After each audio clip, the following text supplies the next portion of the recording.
Alright, so it's Lone Wolf here, and I'm doing a deck profile of my Amber Dragon deck for Kagero.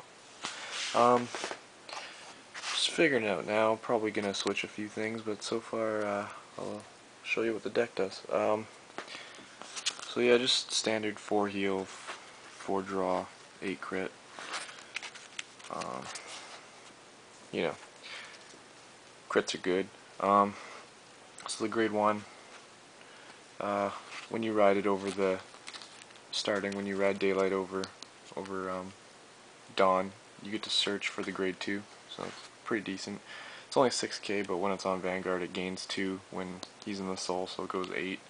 And when you place it on a rear guard, you can discard a grade 3 to add the grade 3, the Amber Dragon Eclipse, to your hand, so it's pretty decent. It's alright. 4 Bari, because generic AK beater is good.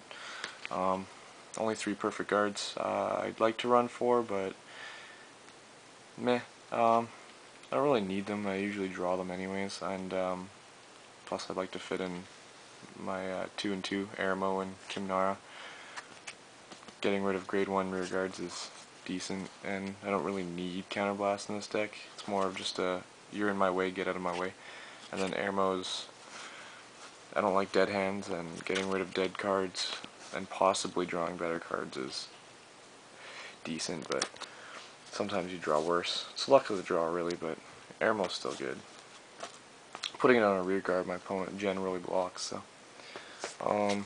For the grade 2, I mean, I realize it's searchable, but if you don't get that grade 1, you need this in your starting hand, or the ride chain's kind of dead. When the grade 1, the daylight's in your soul, it gains 1k, so it's 10k, and when it attacks the Vanguard, when it's on the Vanguard circle, it gains 2. So boosted by a Bari, you can hit 20. Boosted by 6k, you can even hit 16. So it's decent. It's not bad. As a rear guard, it's kind of meh, but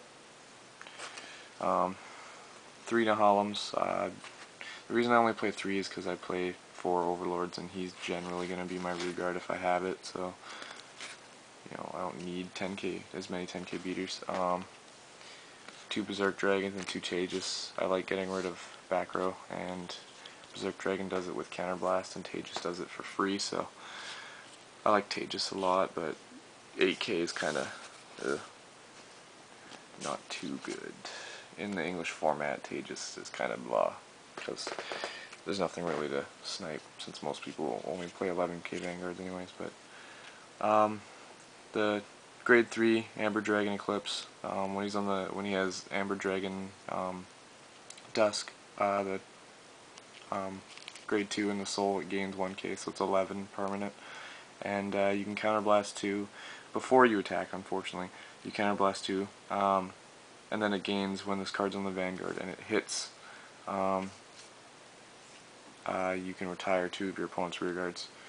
So it's pretty decent. It generally forces them to perfect guard, and if they don't have it, they guard for a ridiculous amount, like 15, 20k, because they don't want it to hit. Or they let it hit and they lose 2 rear guards, but whatever. And then 4 Overlord, because good card's good, because it's a grade 3 and it's pretty decent. 11k, you know what it does. I mean, you hit, you stand. It loses Twin Drive, but Counterblast 3 gains 5k. Generally don't use his ability. It's just a pressuring tool. I mean, if I want to use it, I will. If I get greedy, but I mean, you hit, you stand again.